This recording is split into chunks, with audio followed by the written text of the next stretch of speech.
할렐루야. 하나님의 말씀은 누가복음 4장 22절에서 30절까지 말씀 보도록 하시겠습니다. 누가복음 4장 22절에서 30절까지 말씀 보도록 하겠습니다. 제가 한 절, 여러분한테 마지막 절은 같이 읽겠습니다. 누가복음 4장 22절에서 30절까지 말씀입니다. 그들이 다 그를 증언하고 그 입으로 나오는 바 은혜로운 말을 놀랍게 여겨 이르되 이 사람이 요셉의 아들이 아니냐?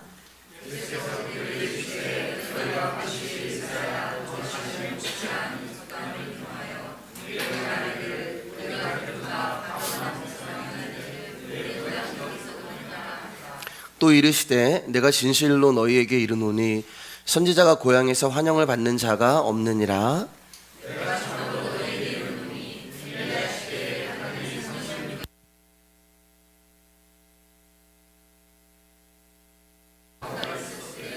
엘리야가 그중 한 사람에게도 보내심을 받지 않고 오직 시돈 땅에 있는 사렙다의 한 과부에게 뿐이었으며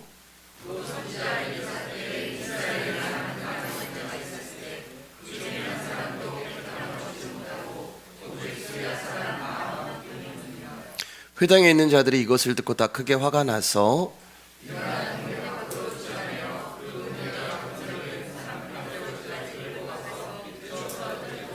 같이 읽겠습니다. 예수께서 그들 가운데로 지나가시니라. 아멘. 오늘 말씀의 제목 한번 읽어볼까요? 시작. 예수께서 그들 가운데로 지나서 가시니라. 옆 사람과 인사하겠습니다. 귀하십니다. 귀하십니다. 네. 지난주에 예수님께서 이제 안식일 날 갈릴리의 여러 회당에서 가르치셨을 때 무사람에게서 칭송을 받으셨습니다. 그리고 이제 고향 나사렛으로 오셔서 역시 안식일 날 회당에서 성경을 읽으시고 말씀을 선포하셨어요. 이날 예수님이 증거하신 말씀이 우리가 이제 지난주에 나누었던 가난한 자, 포로된 자, 눈먼 자, 눌린 자들에게 복음을 전하심으로 그들에게 자유와 해방을 선포하는 이사야의 말씀이었습니다. 예수님이 이제 말씀을 마치시면서 이사야의 예언이 오늘 나를 통하여 응하였다. 그러니까 성경의 말씀이 오늘 나를 통하여서 완성되었다. 이렇게 예수님이 회당에서 예배당에서 설교를 마무리하셨어요. 그런데 예수님의 이 말씀이 오늘 사람들에게 소동과 논쟁을 불러오게 되었습니다. 왜냐하면 성경이 예수님으로 성취되었다는 말은 예수님이 하나님의 아들이며 예수님이 이 땅 가운데 다시 오신다는 메시아, 약속한 메시아라는 말씀이 되기 때문에 그래요. 예수님의 말씀에 회당에 모인 사람들은 수군거리기 시작했습니다. 한편으로는 예수님의 말씀을 놀라워했어요. 그리고 예수님의 가르침을 참으로 지혜로운 말씀이라고 인정까지 했습니다. 그러니까 그들은 예수님의 말씀을 너무 놀랍게 생각했어요. 성경을 풀어서 말씀을 전하시는데 한 번도 들어보지 못한 해석에 대하여 다들 놀라워하고 이 말씀의 해석은 하나님이 아니면은 하실 수 없는 거다라고 그 사람들이 예수님을 인정하기 시작했어요. 말씀을 들으면서요. 그러면서 그 말씀을 받아들이고 말씀을 놀랍게 여기는데 그 말씀을 전하는 예수님을 인정하면 되는데 그 말씀을 전하시는 예수님을 향하여서 누군가가 한마디를 내뱉습니다. 야, 그런데 저기 저 말씀 전하는 저 친구, 저 청년, 저 사람, 저 요셉의 아들 아니야? 이렇게 얘기를 하는 거예요. 예수님이 전하는 말씀을 놀라워하고 야, 이거는 하나님이 아니면은 이렇게 말씀을 해석할 수가 없어라고 지혜로운 말씀이라고 인정까지 했는데 누군가가 한마디를 탁 내뱉는 거예요. 저 요셉의 아들 아니야? 저와 여러분들은 성경을 알고 있고 또 하나님이 주신 믿음이라는 선물을 소유하고 있기 때문에 예수님을 구원자, 예수님을 메시아로 믿는 것에 아무런 어려움이 없어요. 그리고 그 말씀이 들려지고 믿어집니다. 때문에 우리는 이사야의 예언에 포로된 자, 눈먼 자, 눌린 자들, 가난한 자들이 예수님으로 말미암아 자유와 해방을 얻었다. 성경이 예수님으로 말미암아 성취되었다는 그 말씀이 우리는 믿어지고 지극히 당연한 말로 들릴 수밖에 없어요. 우리는 그 말씀에 아멘이 된단 말입니다. 그러나 예수님의 고향인 나사렛 사람들은 예수님의 가르침을 놀라워하기는 하지만 예수님을 평범한 사람, 내 이웃의 요셉의 아들로 받아들이고 여길 뿐이에요. 이 말은 무슨 말이냐면은 절대로 예수는 하나님의 아들이 될 수 없다는 것이고, 그렇기 때문에 예수는 성경이 말하는 오리라한 메시아가 아니다라는 뜻이 되는 것입니다.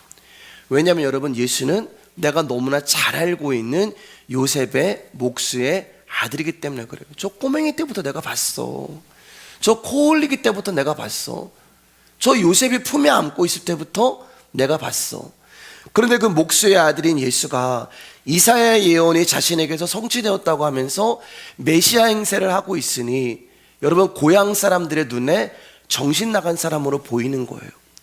이 사람이 요셉의 아들이 아니냐, 이 말 한마디에 조금 전까지 말씀을 해석하고 말씀을 풀어주고 예수님에게 놀랐던 신비가, 경외심이 다 사라져버리는 거예요. 그리고 예수님은 놀라운 예수님도 아니고 신비한 예수님도 아니고 말씀을 너무나 기가 막히게 전하는 그런 지혜로운 예수님도 아니고 지극히 평범한 무능하고 천박한 목수의 아들로 그들 눈에 서 계신 것입니다.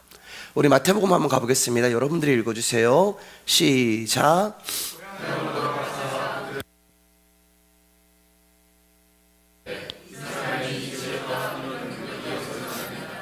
이는 그 목수의 아들이 아니냐? 그 어머니는 마리아, 그 형제들은 야고보, 요셉, 시몬, 유다라 하지 않느냐? 그 너희들이 다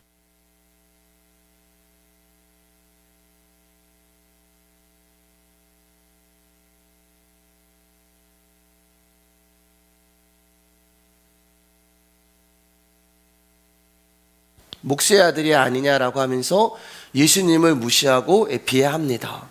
왜냐하면 여러분, 그 당시 가장 천박한 직업이 목수였어요. 그러니까 예수님을 굉장히 아래로 지금 천박하게 얘기를 하고 있는 것입니다. 무시하는 거예요. 마가복음 6장을 가면 뭐라고 또 기록되어 있냐면은 목수의 아들보다 더 천박하게 마리아의 아들 아니야? 이렇게 얘기해요. 그러니까 마리아가 누구냐면은 과부거든요. 과부. 요셉이 예수님을 낳고 얼마 안 돼서 요셉이 죽었어요. 그래서 마리아가 과부가 됐거든요. 저 과부의 아들 아니야? 그러니까 마태복음보다 더 꼬아서 예수님을 비하하고 있습니다. 예수님은 천박한 목수의 아들이고 천박한 과부의 아들 아니야. 이렇게 예수님을 천하디 천한 그런 존재로 이 사람들이 만들어 버리는 거예요. 그리고 마태복음에서 이렇게 자세하게 어머니 마리아, 야곱, 요셉, 시몬, 유다라고 그의 누이들, 이렇게 가족을 기록한 것은 잘 알고 있다는 거예요. 저 집에 숟가락이 몇 개가 있고 우리가 어릴 때부터 그 집을 어떻게 봐왔고, 그러니까 이 동네 사람들이 예수님의 가정사를 소상히 알고 있음을 이야기하는 거예요. 그러니까 이 전체적인 것을 풀어보면 이런 것이 됩니다. 야, 지금 우리 가운데 저 말씀 전하는 저 예수, 저기 윗동네 사는 그 마리아 과부의 아들 아니냐? 어디서 많이 봤는데? 그거 왜 있잖아. 그 아빠 요셉 일찍 죽고 그 홀어머니 밑에서 컸잖아. 얼마 전까지 우리 동네에서 목수 일하면서 가난하게 겨우겨우 살았는데, 그리고 그 형제들 누이들과 그 형들 아직까지도 우리 고향 동네에 같이 살고 있잖아. 내가 저 예수라는 사람 어릴 적부터 봤어. 근데 자기가 지금 이사야의 말씀이 자기한테 성취되었다고? 아유, 아니지. 목수의 아들이 그런 위인이 될 사람이 아니지. 집안 배경도 출신도 절대로 저런 자리에 오를 사람이 아니야. 이게 고향 사람들의 눈에 비친 예수님의 모습이었어요. 그렇기 때문에 자신들과 다를 바 없고 보잘것없는 집안 출신의 사람에게서 그처럼 놀라운 지혜로운 말씀이 나올 수가 없어라고 믿었던 거예요. 그래서 이 사람의 지혜와 이런 능력이 어디서 났느냐라고 하면서 예수님의 지혜와 가르침은 내가 아는 예수에게서 절대로 나올 수 없는 일이다라며 예수님을 몰아가고 있는 거예요. 어쩌면 처음에는 예수님의 말씀 선포에 놀랐지만 이내 예수가 누군가의 지혜의 말을 듣고 그것을 그대로 표절을 해서 자신들에게 말하고 있다고 생각을 한 거예요. 그러니까 요셉의 아들이 아니냐라고 하는 이 말은 너 따위가 감히 자신을 메시아라고 할 수 있느냐라는 조롱과 무시가 담겨있는 말이 되는 것입니다. 이거는 제가 원고에 없는 얘기지만 여러분, 제가 이제 전도사 때 또 목사가 되면서 하나님 어느 날 저에게 말씀에 대해서 또 복음에 대해서 하나씩 깨닫게 해주시면서 제가 지금까지 전했던 말씀, 제가 그전까지 나누었던 그런 것들, 그건 정말 말씀이 아니었더라고요. 복음이 아니었어요. 그저 순전히 제 간증이었고 제 자랑이었고, 그걸 하나님께서 말씀을 하나씩 알게 해주시고 그 말씀에 깨닫게 되면서 그 말씀에 증거하게 됐습니다. 근데 저를 잘 아시는 분이 계시잖아요, 어릴 적부터. 근데 그분이 이제 제가 오랜 시간이 지나고 나서 말씀을 전하는데 말씀에 대해서 들으면서 어떻게 저를 인정하지 않으실까? 저를 인정하는 게 아니고 말씀을 듣는 것보다 저를 보시는 거죠. 내가 전도사부터 알고 있었는데, 내가 어릴 적부터 알고 있었는데, 나는 그래서 그 말씀에 은혜가 안 된다, 그런 이야기를 제가 들어본 적이 있었습니다. 원고 없는 얘기 좀 갑자기 생각이 나서 그렇습니다. 예수님도 그런 걸 거예요. 너무 제가 알고 있는, 내가 꼬맹이 때 봤는데, 내가 저거 어릴 때도 내가 키웠는데, 제가 무슨 저런 위대한 놀란 말씀, 어디서 그냥 말씀 표절해 갖고 누가 전했던 말씀 가지고 와서 그거 그대로 지금 이야기하는 거겠지, 그렇게 예수님을 조롱하고 무시하고 있는 거예요. 나사렛의 고향 사람들에게 예수님은 그저 가난한 목수의 아들일 뿐입니다. 그런데 난데없이 자신을 메시아라고 지칭을 하니 누가 그 말을 받아들일 수가 있겠어요? 그러면 왜 이들은 예수님의 말씀에 놀라워하면서, 야, 저 말씀은 하나님이 지혜를 주시지 않으시면은 절대 저렇게 말씀을 해석할 수가 없어라고 인정까지 하면서, 말씀에 대해서 놀라워하면서도 왜 예수님을 하나님의 아들이 아닌 그저 평범한 목수의 아들로 받아들이고 있는 것일까? 여러분, 예수님이 다른 지역 가서 다른 동네 가서 말씀을 전했을 때는요, 거기서 사람들이 예수님을 그리스도로 인정을 했어요. 다른 동네 사람들은 예수님을 믿었습니다. 동일한 예수님이고 동일한 말씀이에요. 심지어 나사렛 사람들은 그 말씀을 듣고 놀라워까지 했습니다. 그 말씀에 대해서 대단하다라고 인정까지 하면서도 왜 그들은 예수님을 진짜 이사야의 말씀이 응한 메시아일까라고 의심을 하냐는 거예요. 왜 그럴까요, 여러분? 그 이유는 딱 하나입니다. 뭘까요? 내가 잘 알고 있다는 것 때문에 그래요. 내가 잘 알고 있다는 거. 이것이 예수를 향한 마을 사람들의 결론입니다. 내가 잘 알고 있다는 것 때문에 그가 가르치고 전하는 말씀이 놀라워도 하나님의 아들로 믿을 수도 없고 인정할 수도 없는 거예요. 사랑하는 여러분, 이 사람들의 불신앙이 어디서 오는지를 잘 보셔야 해요. 이 사람들의 마음의 강팍함과 무지함이 어디서 오는지를 여러분 잘 보셔야 돼요. 알고 있다는 것에서 오고 있습니다.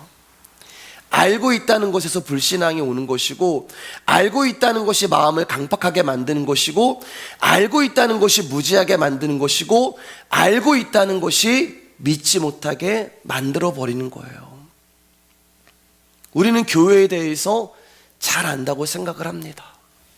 성경에 대해서 잘 안다고 생각을 해요. 하나님에 대해서도 잘 안다고 생각하고 예수님에 대해서도 잘 안다고 생각합니다. 잘 안다고 생각하는 사람들은 자신이 내리는 결론을 답이라고 이야기를 해요. 그래서 교회는 이래야 되고 교회는 저래야 되고, 저 예수는 요셉의 아들이고 과부의 아들이고, 부모는 누구고 형제는 누구고 그의 집안 배경은 이렇고 그의 집안 사정은 이렇고, 그러나 우리가 알고 있다는 그 사실 때문에, 우리가 알고 있다는 그 지식 때문에, 우리가 잘 알고 있다는 그 익숙함 때문에, 우리가 내리는 그 결론 때문에 여러분 눈앞에 예수 그리스도가 있음에도 불구하고, 하나님의 아들이 있음에도 불구하고 그 예수님이 보이지 않고 믿을 수 없는 거예요. 예수님의 고향 사람들은 예수님의 지혜의 말씀을 듣고 심지어 놀라워까지 하면서도 그 말씀을 그대로 받아들이지 못한 것은 그들이 잘 알고 있는 예수님의 외적 조건으로 예수님을 의심했기 때문에 그렇습니다. 결국 예수님이 누구인가를 잘 안다는 것이 예수님을 메시아로 받아들이고 진리의 길을 가는 일에 있어서 걸림돌이 된 거예요. 요한복음 1장 45절 46절입니다. 여러분들 크게 읽어주세요. 시작.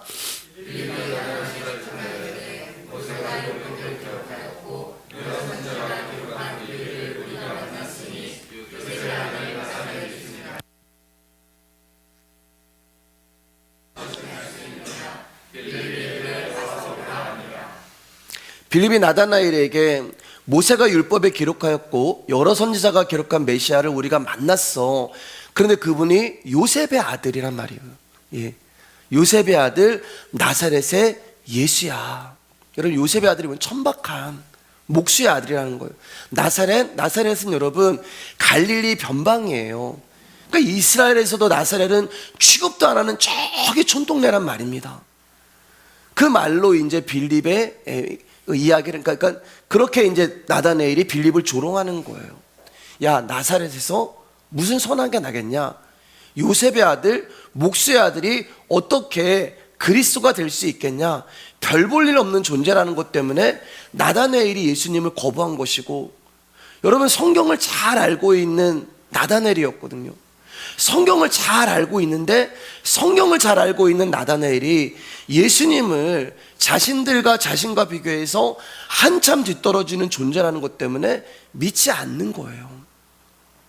그러니까 예수님의 고향인 나사렛 사람들은 예수님이 자신들과 다르지 않는 별 볼 일 없는 존재로서 거부한 것이고, 성경을 잘 알고 있는 유대 증거 지도자들은 예수님이 자신들에 비해서 한참 뒤떨어지는 존재라는 것 때문에 거부한 거예요.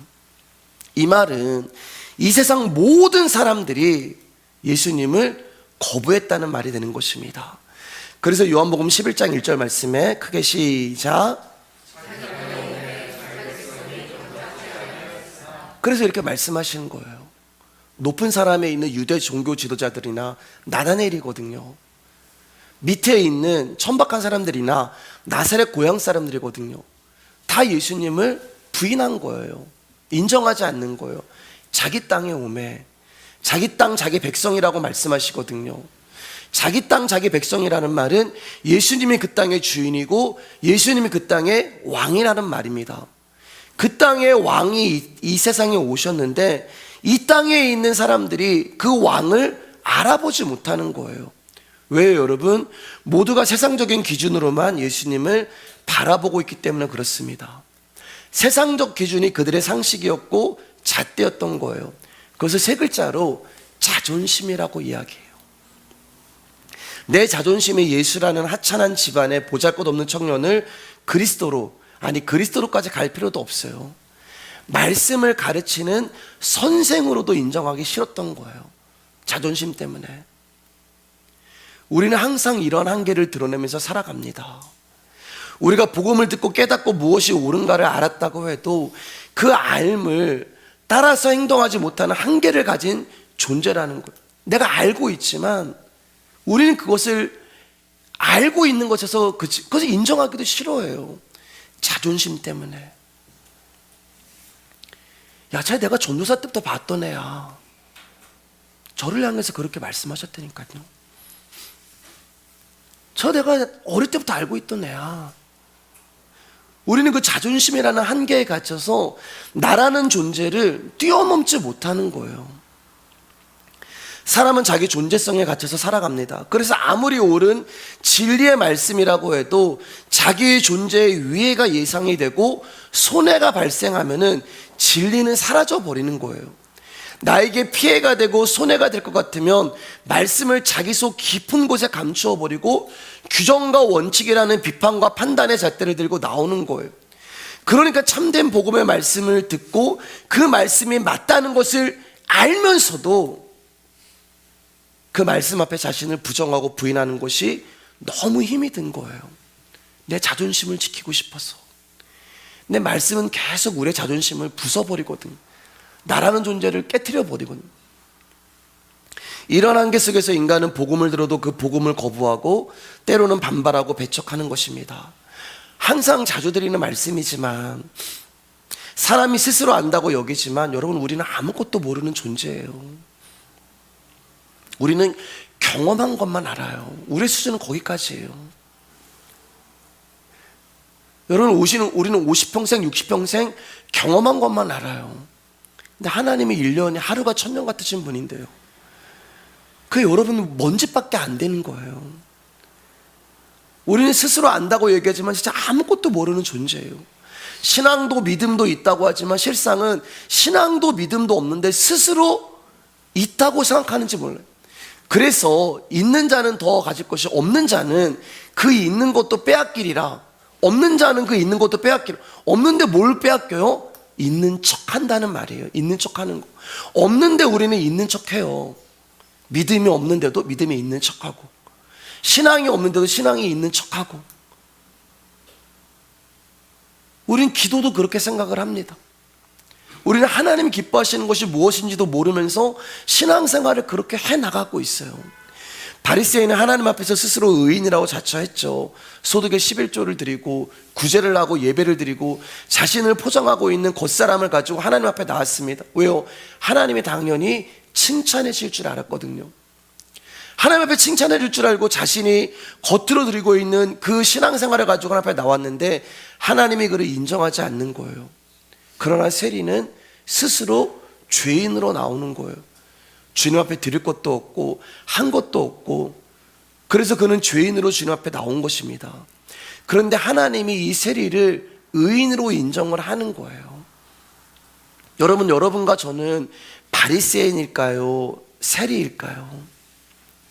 내가 믿는 믿음이라는 것이 그저 나의 짐작이고 느낌일 수도 있는 거예요. 중요한 것은 내가 예수를 믿는 게 중요한 게 아니라 예수님이 나를 알고 있다는 것이 중요한 거예요. 누가복음 4장 23절입니다. 크게 시작. 너 자신을 고치라 하는 속담을 인용하여 내게 말하기를, 우리가 들은 바 가버나움에서 행한 일을 내 고향 여기서도 행하라 하리라. 예수님은 자신을 의심하고 받아들이지 않는 고향 사람들에게 의사야 너 자신을 고치라는 속담을 인용하여 그들의 속마음을 드러내고 그들의 불신앙을 지적하시는 거예요. 그러니까 예수님은 지금 나사렛 사람들이 당신을 어떻게 생각하고 있는지를 꼬집어서 속담으로 말씀하시는 것입니다. 예수님의 고향 사람들에게 예수님이 목수와 과부의 아들로 가난하고 사회적으로 포로되고 눌린 자와 같은 비천한 형편에 처해 있는 자였어요. 그런데 예수님이 회당에서 가난한 자에게 복음을 전하게 하시고 포로된 자에게 자유를, 눈먼 자에게 다시 보게 함을 전파하며 눌린 자를 자유롭게 한다는 이사야 말씀이 자신에게 성취됐다고 주장을 하니까 어떤 생각이 들겠어요? 지 형편도 모르는 주제에 지가 하나님의 아들이고 메시아라고 마치 병에 걸린 의사가 자신의 병은 고치지 못하면서 남의 병을 고치겠다고 하는 것과 똑같은 것 아니냐라고 비웃고 조롱하는 거예요. 그래서 예수님이 너희들이 지금 속으로 나를 향해서 의사야 너 병이나 고쳐라 라고 생각을 하고 있구나, 그렇게 말씀을 하고 계시는 거예요. 자, 그러니까 자신의 속마음을 예수님이 의사야 내 자신을 고치라라고 하는 그 말씀으로 이 속마음을 들켜버렸거든요. 이 나사렛 사람들이 속마음을 예수님이 까발려 버렸어요. 그러니까 자신들의 속마음을 들켜버린 이들이 이제 자신의 본색을 드러내는데 화를 냅니다. 화를 내면서 뭐라고 이야기하면은, 내가 들은 바 가버나움에서 행한 일을 내 고향에서도 행해라. 그러니까 우리가 들었다라고 얘기해요. 자, 이 말은 무슨 말이냐면은 예수님이 나사렛에 오기 전에 가버나움에서 여러 이적을 행하셨거든요. 병자들을 고치셨습니다. 귀신을 쫓아내셨어요. 놀라운 이적을 가버나움에서 행하셨어요. 그래서 우리가 들은 바 이렇게 얘기하는 거예요. 야, 우리가 들었는데 너 여기 나사렛 오기 전에 가버나움에서 기적 행했다며, 너 병자 고쳤다며, 너 귀신 쫓아냈다며, 그러면 그거 한번 행해봐. 그럼 우리가 한번 믿어줄게. 이렇게 얘기하고 있는 거예요. 야, 너 하나님의 아들이라면 하나님이 아니고서는 할 수 없는 그 일을 여기서도 해봐. 그럼 우리가 믿어줄게. 그런데 사랑하는 여러분, 잘 보세요. 우리가 들은 바 들었어요. 뭘 들었어요? 예수님이 행하신 일을 들었단 말입니다. 하나님의 아들이 아니면 행할 수 없는 그 일을 가버나움에서 예수님이 하셨다는 이야기를 이 나사렛 사람들이 들었어요. 들었음에도 불구하고 인정하지 못합니다. 왜요? 잘 알고 있다는 것 때문에. 하나님의 아들이 아니면 행할 수 없는 그 일을 행했다는 것을 잘 알고 있으면 들었음에도 불구하고 그들로 인해 예수는 여전히 요셉의 아들이고 과부의 아들로 보였던 거예요. 자, 누가복음 24장 27절입니다. 4장 24장 27절 여러분들 읽어주세요. 시작. 선지자가 고향에서 받는 자가 없느니라. 내가 참으로 너에게 이르노니 엘리야 시대에 하늘이 3년 6개월간 닫히오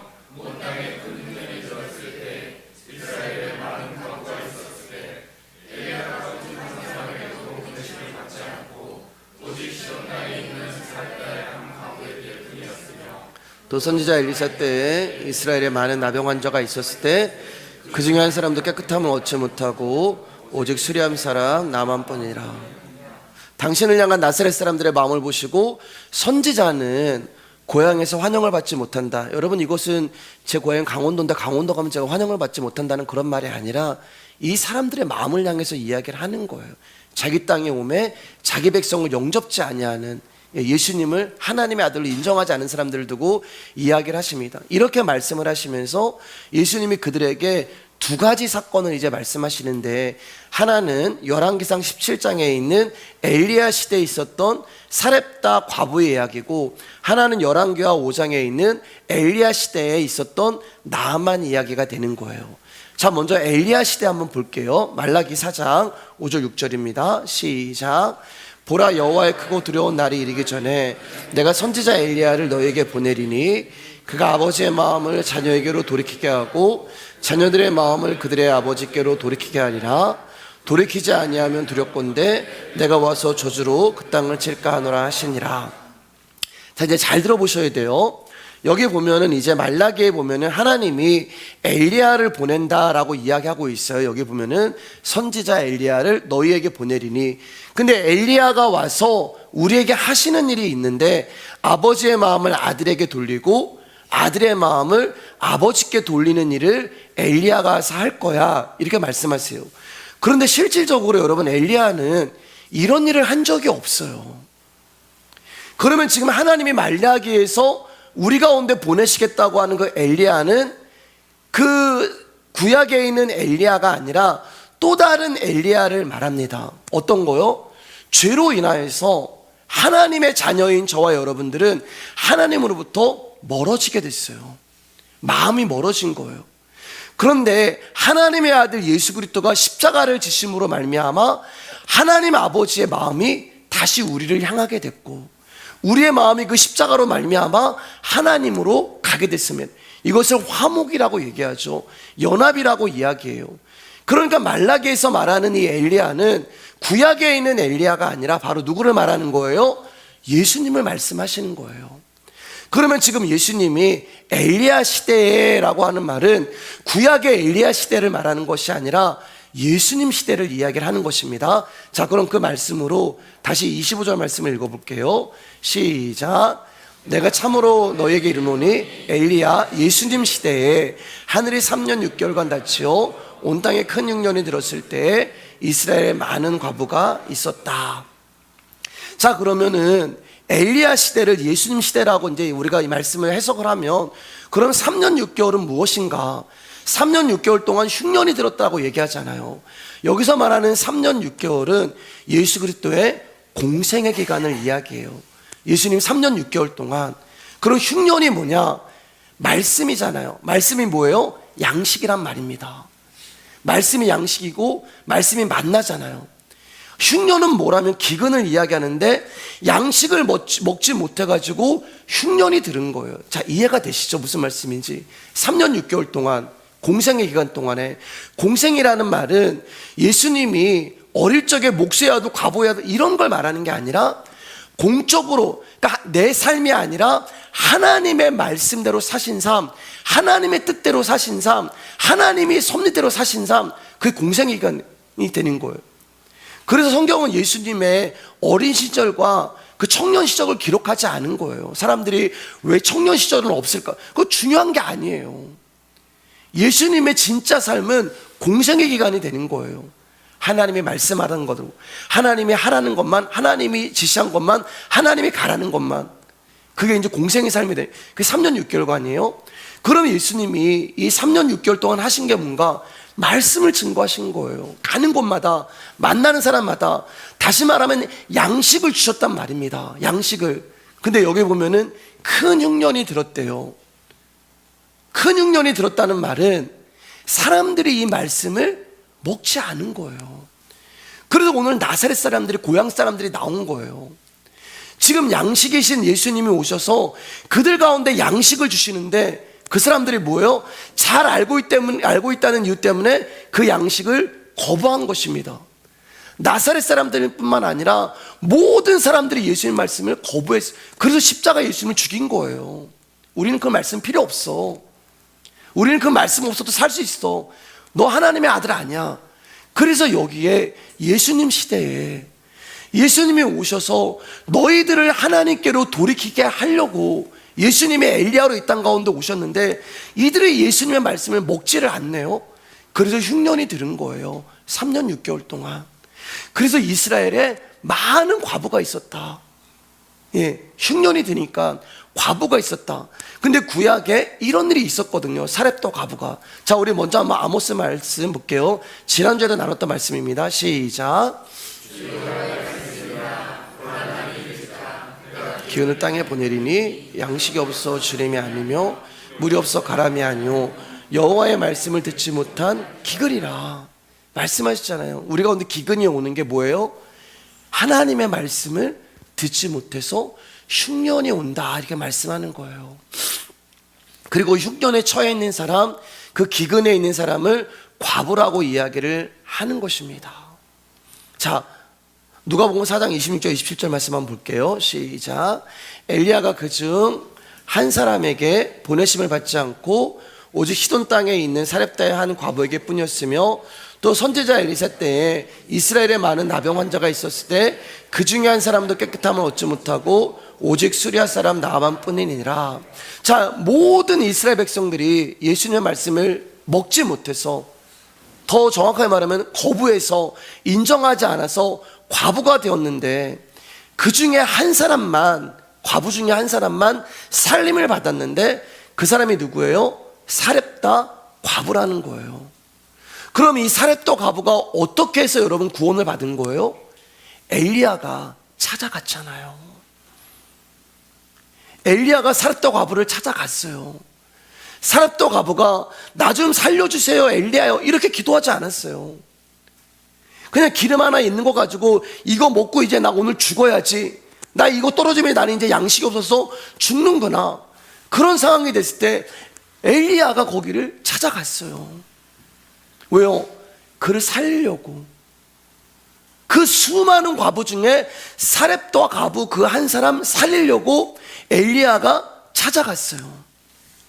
오랜 가뭄으로 인해 양식이 다 떨어져 할 수 없이 굶어 죽기로 작정한 그 과부에게 엘리야가 찾아가서 통에 가루가 떨어지지 아니하고 그 병의 기름이 없어지게 않게 하심으로 과부를 살려내신 거예요. 즉 떡이신 예수님이 사렙다 과부 안에 들어가 그의 생명이 되어 과부가 살아난 것입니다. 그 과부가 저와 여러분이라는 거예요. 아멘. 저와 여러분이라는 거예요. 여러분, 우리 역시 하나님의 말씀을 인정하지 않아요. 우리 역시 하나님의 말씀을 거부합니다. 우리 역시 그저 하나님의 아들이면은 병든 자 일으키고 기적 일으키고, 내 삶에 그런 기적 좀 일으켜봐, 이게 우리의 신앙이고 믿음이었단 말이에요. 우리도 하나님을 거부한 그런 많은 과부 중에 한 사람이었는데, 하나님이 우리를 선택하셨다는 이유 하나로 너는 사렙다 과부야, 그렇게 인정하시고 그분이 우리를 찾아오신 거예요. 그리고 믿음이라는 선물을 우리 가운데 주시고, 다 들리지 아니하는 그 하나님의 말씀을 우리에게 들려지게 하심으로 말미암아 우리가 구원을 얻게 된 것입니다. 여기서 말하는 나아만 장군도 마찬가지죠. 많은 문둥병자가 있었지만 저주받은 사람 있잖아요. 문둥병자는요, 저주받은 사람 중에 저주받은 사람과 문둥병자라는 말입니다. 우리는 저주받아 죽어 마땅한 사람인데, 역시 엘리사라고 하는 예수 그리스도가 우리 가운데 찾아오셔서 우리를 구원해 주심으로 말미암아 우리가 구원을 얻은 거예요. 누가복음 4장 28절 30절 이제 말씀 정리하겠습니다. 시작. 일어나 동네 밖으로 쫓아내어 그 동네가 건설된 산 낭떠러지고 가서 일쳐 떨어뜨리고자 하되 예수께서 그들 가운데로 지나서 가시니라. 엘리야와 엘리사는 모두 이스라엘의 위대한 선지자예요.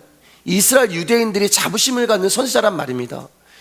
그리고 사렙다 과부와 나아만은 이방 사람들이에요. 자, 그러면 이 말은 어떤 말이 되냐면은, 이 이스라엘의 위대한 선지자가 유대인들을 찾아간 것이 아니라 이방인들을 찾아가서 그들을 살려냈다는 이야기가 되거든요. 그러니까 이 나사렛 사람들이 그 이야기를 듣고 화가 난 거예요. 뭐야? 이스라엘의 위대한 선지자가 저 저주받은 이방인을 찾아가서 지금 살려냈다는 이야기를, 너 예수 너 지금 네가 한 거냐? 너 지금 우리 민족을 뭘로 보고, 너 우리를 뭘로 보고, 그 위대한 엘리사와 엘리야가 우리를 살려낸 것이 아니라 지금 이방 사람들을 살려냈다는 얘기야? 그 말에 화가 나가지고 예수님을 죽이려고 합니다. 예수님을 몰고 가는 거예요. 어디까지요? 그 동네가 오는 산 낭떠러지까지 떨어뜨리려고 하는 거예요. 우리가 마태복음, 누가복음 봤잖아요. 너 여기서 떨어져 봐. 그 일을 지금 막 하려고 하는 거예요. 여러분 잘 들어보세요. 지금 이 일이 어디서 일어나고 있는지 주목하셔야 돼요. 여러분 지금 이 일이 어디서 일어나고 있냐면은 회당, 오늘날로 말하면 어디예요? 예배당이란 말이에요. 예배당 안에서 진짜 말씀이신 예수님이, 예수님을 믿으라고 그 말씀이 응한 예수님이 당신을 계시하고 복음을 증거하고 있는데, 사람들이 그 복음 가짜야, 그 말씀 가짜야 거부하고 심지어 예수님을 죽이려고까지 하는 거예요. 어디서요? 예배당 안에서요. 다른 곳이 아니라 예배당 안에서 말씀이신 예수님의 복음을 증거하고 말씀만을 증거하는데, 사람들이 말씀이신 예수님을 죽여버리려고 하는 거예요. 여러분 어쩌면 이게 오늘날 우리의 모습일 수도 있어요. 복음이 아닌 다른 곳에는 아멘 하면서도, 복음을 포장한 가짜 메시지에는 아멘 하면서도 진짜 복음이신 예수 그리스도를 증거하는데 우리의 반응이 죽여버려. 이 나사렛 사람들이 우리의 모습이란 말입니다. 근데 예수님을 못 죽여요. 왜요? 아직 십자가가, 예수님은 십자가에 죽으시러 왔지 그 사람들이 낭떠러지 집에서 죽으러 오신 게 아니거든요. 성경에 정확한 기록은 안 나와 있지만 이날이 이제 안식일이었거든요. 안식일 날은 유대인들이 걸을 수 있는 걸음이 정해져 있거든요. 그래서 제 생각에는 아마 이제 그 산까지 가면 더 이상 못 걷고, 그래서 예수님이 그들 가운데로 지나가시지 않았을까. 자기를 죽이려고 하는 그들 가운데로 지나가십니다. 그 길이 십자가의 길이에요. 그들이 예수님의 길이에요. 그 길이 은혜의 길입니다. 사람들은 예수님을 죽이려고 하지만 예수님은 이 땅에서 당신이 택한 백성들 가운데 복음을 증거하고 십자가에 죽이는 그 길로 예수님은 지나가시는 거예요. 이제 말씀 마치겠습니다. 사랑하는 여러분, 사렙다 과부가요, 오랜 가뭄으로 인해 양식이 다 떨어져서 죽어가고 있을 때 엘리야 선지자를 만남으로 살게 되었잖아요. 자, 그런데 그러면 사렙다 과부가 예수님을 만났다고, 엘리야를 만났다고 형편이 더 나아졌을까요? 상황이 더 나아졌을까요? 아니에요, 여러분. 그 사렙다 과부에게 주어진 기적은 단지 굶어 죽지 않고 살아난 것, 그게 전부입니다. 그게 은혜예요, 여러분. 나만 또한 엘리사를 만남으로 문둥병에 나은 거지 신분이 더 격상이 되고 부경화를 누린 게 아니에요. 그게 다예요. 여러분, 우리는 예수 그리스도를 만나면서 진짜 하나님의 은혜를 너무 무시하는 게 많아요. 여러분, 그분이 우리 가운데 주어진 가장 큰 은혜는 저와 여러분들을 구원하신 거예요. 그거보다 더 큰 은혜는 없습니다. 근데 자꾸 우리가 네가 가버나움에 생겼던 그 해적 보여줘봐. 네가 예수라면 나 부자 되게 만들어주고, 네가 예수라면 나 좀 유명하게 만들어주고, 내가 어디서 구원을 받았는지 잊어버리니까, 내가 어떤 존재인지를 알지 못하니까 그저 말씀만 증거하는 예수는 필요가 없는 거예요. 다시 말해서 예수 믿는다고 부자 되고 성공하고 이름을 내는 게 아니란 말입니다. 근데 우리는 전부 그런 예수를 원해요. 그러니까 그런 말씀 전하지 않는 그 예수는 죽여버려. 상관없어. 그런 예수는 필요 없어. 그렇게 가는 거예요.